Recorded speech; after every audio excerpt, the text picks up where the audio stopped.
Hey guys, welcome back to the channel. Kalau episod sebelum ni kita belajar mengenai different type of enthalpy, kali ni kita akan bincang macam mana cara untuk kira enthalpy tu melalui konsep calorimeter.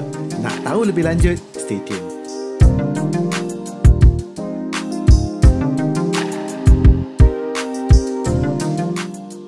Hai, Assalamualaikum. Welcome back to the channel. As I mentioned earlier, episod kali ini kita akan masuk the second subtopic untuk second chapter, which is kita akan discuss mengenai konsep calorimeter.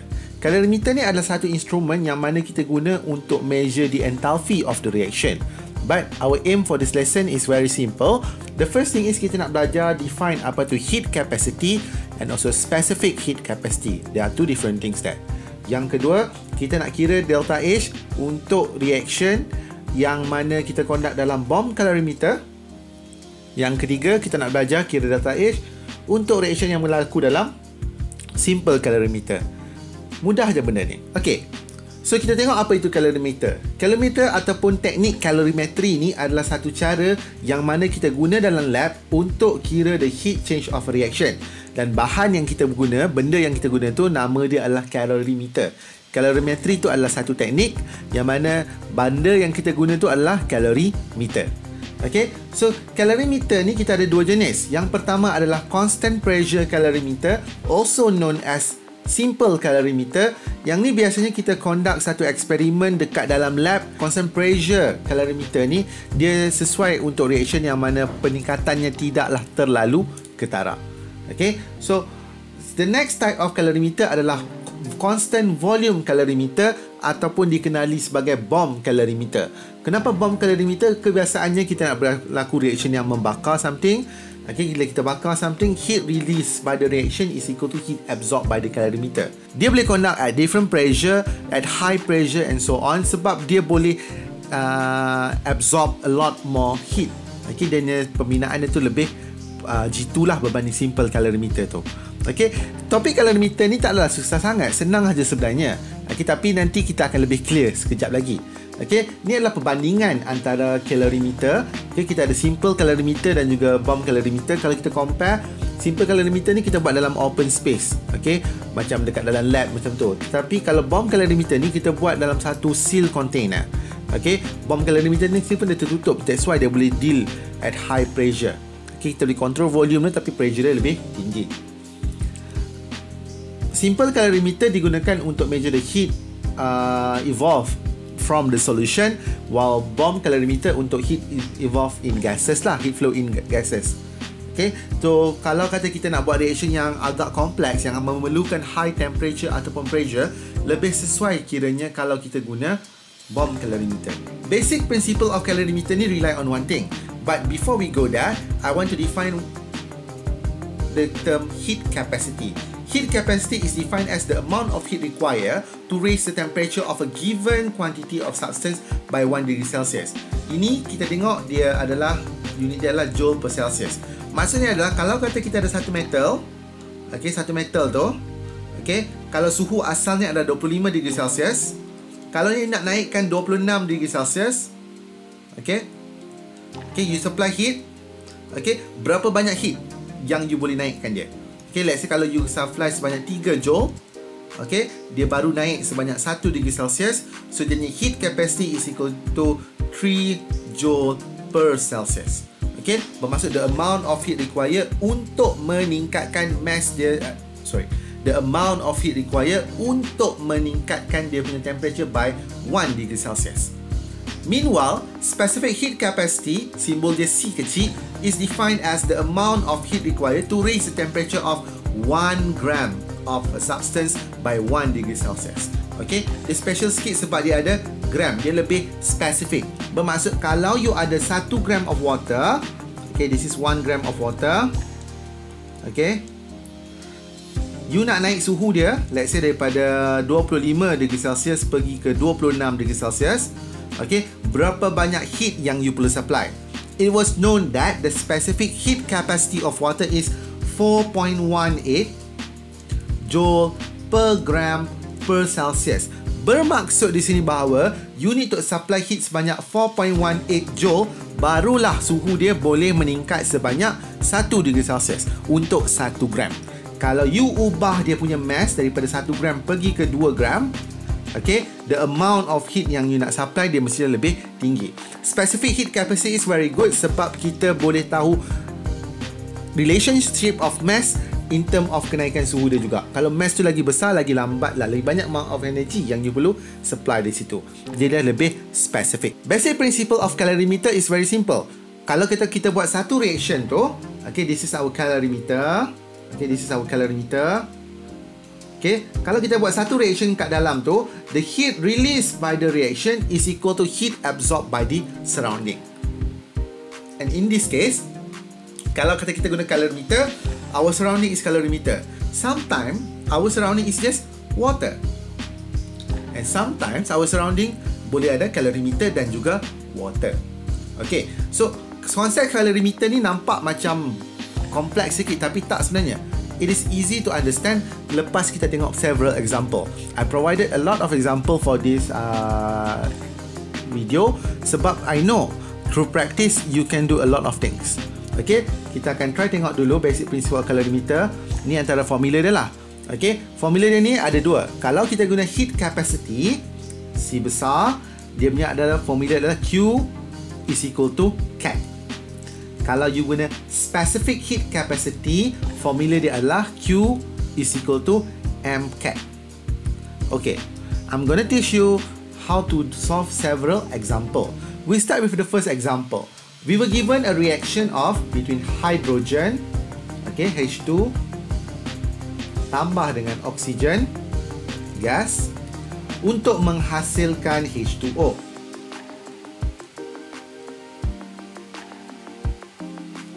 Okay, so ini adalah 1/2 and we were known that this one is 0.100 gram. So ini adalah kita punya excess reactant. So this will be our limiting reactant. Konsep tu masih lagi dipakai di sini. We were given this component was placed in a calorimeter. Ni dia adalah kita punya H2 tambah O2 dimasukkan dalam satu calorimeter. Dan this is our calorimeter. Our calorimeter dia punya heat capacity dia adalah C is equal to 9.08 exponent 4 joule per Celsius. Okay, we were given that initial temperature is 25.000 degrees Celsius and T final dia adalah 25.155 degrees Celsius. Okay, so from here we know that delta T is equal to 0.155 degrees Celsius. Final tolak initial. The soalan minta kita calculate the amount of heat release for the reaction to form H2O in kilojoule per mole. So ini dia minta dia punya delta H. Okay, so you have to understand one thing. The basic principle of calorimeter is the heat released by the reaction is equal to heat absorbed by the surrounding. In this case, our surrounding is just calorimeter. So, Q reaction is equal to, kita tengok unit dia. Dia adalah heat capacity. So, dia adalah CAT. C delta T. So, ini sama dengan 9.08 darab 10 kuasa 4 joule per Celsius. Darab dengan delta T kita adalah 0.155 degree Celsius. You akan dapat dia bersamaan dengan 14074. Unit dia adalah joule. Sebab ini adalah reaction yang melepaskan heat. So Q dia sama dengan negatif 14074. Okay, tapi negatif ni tambah kemudian pun tak ada masalah. Okay, so soalan minta cari delta H dia. How to find delta H? Delta H, okay, is equal to Q over N. Ini formula yang saya nak kenalkan kat sini. Okay, how? Mole siapa kat sini? Mole dia mestilah untuk mole of water. How do I know it? Okay, so berapa banyak mole of water yang terhasil di sini? So from the equation we know that 1 mole of H2 akan menghasilkan 1 mole of H2O. So kalau sekarang ni you ada 0.1 bahagi 2, which is you ada 0.05 mole, dia akan menghasilkan sebanyak 0.05 mole of H2O. Mesti guna limiting reactant. So we know that delta H is equal to Q over N, which is equal to Q kita adalah negative Q over N, negative 14074 joule bahagi dengan 0.05 mole. You akan dapat ni sama dengan 281,480 joule per mole negatif. So kena ada, dia jadi kilojoule soalan minta, which is equal to negative 281.48 kilojoule per mole. Okay, so ini adalah jawapan kita. Okay, so ini adalah jawapan kita. So this is how we solve this question. Okay, so kalau tak clear, jom kita tengok the next example. Okay, example berikutnya, we were given the heat release from the reaction in an aluminium calorimeter. Okay, so kita ada satu reaction di sini. Kita makan merah dulu. So, kita ada satu reaction. Okay, ni reaction kita. Dia release heat dalam satu aluminium calorimeter. Okay. So, ni aluminium calorimeter. Dia punya mass dia adalah, mass of calorimeter is equal to 3087.0 gram. And contain water. So, maksudnya dalam tu ada air juga. Okay. So, inilah kita punya H2O.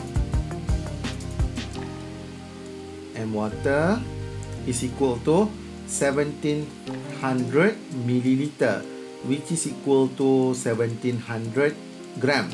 This is from the water density. Okay, so water density 1, so mass dengan volume dia sama. Okay, so apa yang perlu faham kat sini adalah heat released by the reaction equal to heat absorbed by the calorimeter and also water. Okay, so how to do this? Negative Q is equal to kita tengok specific capacity. Oh, dia bagi spesifik dua-dua. So dia adalah M water, C water, delta T tambah dengan M calorimeter, C calorimeter, delta T. So M water kita adalah 1700 gram. C water kita adalah 4.18 joule per gram per Celsius. Delta T kita berapa? Delta T kita adalah 2.8 degree Celsius. Tambah dengan M calorimeter kita adalah 3087 gram. Darab dengan heat capacity of calorimeter is 0.553 joule per gram per Celsius.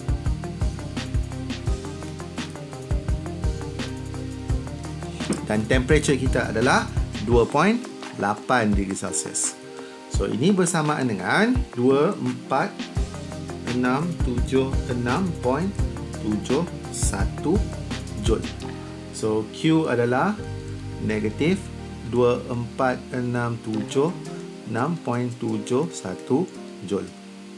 Okay, so since saya tak minta untuk cari dia punya heat release, okay, dia punya enthalpy, so kita just kira sampai Q sajalah, because Q is the amount of heat release. Tengok example 3 pula.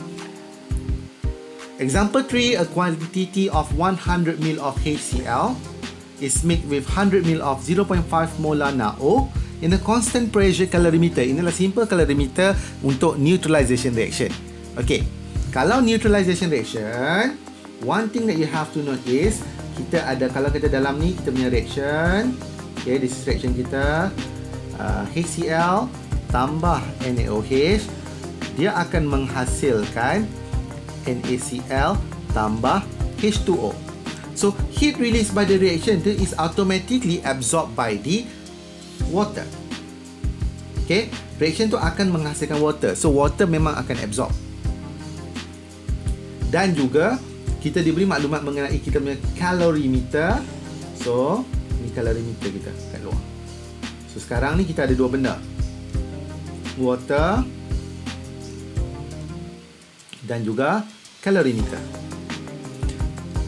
Untuk kalorimeter, kita diberi dia punya cc saja. So, ini tidak perlu mass. 337 degree, gram joule per Celsius. Okay. Untuk water pula, mass of water tu is actually hasil tambah mass of both solution. Equal to 100 ml tambah 100, which is equal to 200 gram. 200 gram datang dari mana? Okay, this 200 gram ni is actually daripada ni 100 ml of ni tambah dengan 100 ml of NaOH. Dia akan menghasilkan 200 ml of solution. Okay, itu cara kita cari mass of water. Okay, now apa kita akan buat adalah, okay, dia minta, dia kata initial temperature adalah T initial is equal to 22.5 degree Celsius. T final is equal to 24.9 degree Celsius. So total dia adalah 2.5. Sorry, dia akan jadi 2.4 degree Celsius. Ni untuk dia punya delta T. Dia punya negative Q is equal to, water kita adalah MC delta T, C water ya, plus C besar kalorimeter delta T. Mass of water kita adalah 200 gram. C water kita adalah 4.18 joule per gram per Celsius. Delta T kita adalah 2.4 degree Celsius. Tambah dengan CC kita adalah 335 joule per Celsius darab dengan 2.4 degree Celsius. So ini bersamaan dengan 2810.4 joule. So Q kita adalah is equal to negative 2810.4 joule. Untuk cari enthalpy of neutralization, you have to know one thing. The definition untuk standard enthalpy of neutralization is defined as the heat release when 1 mole of water is formed. Bilangan mole of water yang terhasil ni mestilah berdasarkan daripada limiting reactant. But in this case, kita punya mole untuk acid dengan base ni adalah sama. So bila mole of acid dengan base tu sama, any one of it can menentukan berapa bilangan water yang terhasil. So kita kiralah mole of acid kita. NaCl is equal to mv over 1000. So dia adalah 0.5 molar darab dengan 0.1 liter, which is equal to 0.05 mole. We know that for every 1 mole of HCl akan menghasilkan 1 mole of H2O. Okay, ini HCl ya. So if you have 0.05 mole of HCl, dia akan menghasilkan 0.05 mole of H2O. So we know that delta H is equal to Q over N. Okay, you boleh letak negative Q kalau kata you tak letak negatif kat sini lagi. Okay, so ini sama dengan negatif 2810 joule bahagi dengan 0.05 mole. So ini bersamaan dengan 56.2 5600 1200 joule per mole ataupun equal to 56.2 kilojoule per mole. Okay, negative 56.2 kilojoule per mole. Okay, so ini adalah cara macam mana kita nak highlight cara nak kira enthalpy of neutralization of reaction. Remember, kalau neutralization tu you kena tambah dengan water, sebab waternya information tak diberi dalam soalan, tetapi you kena figure out daripada mass of the mixed solution. Okay, so ini nanti you akan buat eksperimen 2 dekat dalam lab nanti, di mana kita akan buat enthalpy of neutralization juga untuk HCl dan NaOH. Kita tengok example 4. We were given the enthalpy of combustion of benzoic acid. Okay, kita tanya, kalau kita ada 2 gram of benzoic acid, so kita ada 2 gram of benzoic acid. Sini kita punya benzoic acid 2 gram. Okay, is placed in a bomb calorimeter containing 2 kg of water. Maksudnya ni adalah satu water calorimeter yang ada water. So ada H2O kat situ, 2 kilo berisi 2000 gram. Okay, mass mesti dalam gram. Okay, and the temperature increased by delta T, dia bagi kat kita. Delta T is equal to 3.8 degrees Celsius. Calculate the heat capacity of the calorimeter. Heat capacity of the calorimeter. Okay, so calorimeter kita, heat capacity, maksudnya dia nak cari CC dia berapa. Okay, so you kena faham konsep basic principle of calorimeter. Sekarang ni we were given delta H. So we know that delta H is equal to Q over N. N ni mestilah number of mole of benzoic acid. Cari dulu mole of benzoic acid kita. 0.0164 mole. So delta H is equal to Q over N. Negative Q is equal to, itu sama dengan 52917.88 joule, ataupun Q kita sama dengan negatif 52917.88 joule. Negatif tu sekarang ni bila dekat nilai Q ni, kita boleh just ambil magnitude dia saja. Okay, dah tak penting dah sangat. Okay, sebab apa kita nak cari sekarang ni adalah kita nak cari dia punya heat capacity of the calorimeter. So kita tahu bahawa Q is equal to, okay, heat released by the reaction is equal to heat absorbed by the water. Okay, the release by reaction, water reabsorb, dan juga calorimeter. Okay, so sama dengan water kita adalah MC delta T tambah dengan CC delta T. Dia bersama dengan 5565.76 joule per Celsius. So ini adalah cara macam mana kita nak cari heat capacity untuk kita punya calorimeter ni. Dia terbalik sikit lah. Okay, so first kali kita cari dulu mole. Okay, cari mole dulu. Once kita cari mole, guna formula delta H is equal to Q over N. Cari nilai Q. Q kita masuk dekat sini. Remember, Q tu kita just nak ambil dia punya magnitude saja. Okay, sebab dia nak menunjuk negatif ni hanyalah untuk menunjukkan bahawa energy tu release. But bila you tulis delta H mesti ada nilai negatif. Untuk example yang kelima ni, saya nak anda try buat sendiri. Okay, nanti jawapan saya bagi kat hujung video. Okay, dalam video kali ini kita dah belajar mengenai 1. Apa itu heat capacity, apa itu specific heat capacity. 2. Kita belajar pasal konsep basic principle of calorimeter, yang mana heat released by satu reaction itu is equal to heat absorbed by the surrounding. And surrounding tu kita kena alert, apa di keluar dia, sama ada water sajakah, water dan calorimeter kah, ataupun calorimeter sajakah. Okey, itu yang kita kena ambil tahu.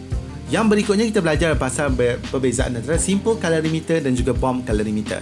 Oh ya, by the way, ini adalah jawapan untuk example tadi. I really hope you try to solve it on your own. Okay, I really hope you enjoy this video. Okay, kalau tak faham, cuba ulang balik dan cuba try buat all the tutorials question on this. In fact, soalan exam pun suka sangat keluar mengenai calorimeter, and there are a lot of examples of exam question yang you boleh attempt yourself. Okay, hope you keep on working hard. Don't worry, be happy, just keep aiming for the star, because at the end of the day, apa yang kamu nak akan capai kalau kamu terus berusaha. Remember, terus berusaha pasti berjaya. With that, thank you for watching. See you next time. Assalamualaikum and bye.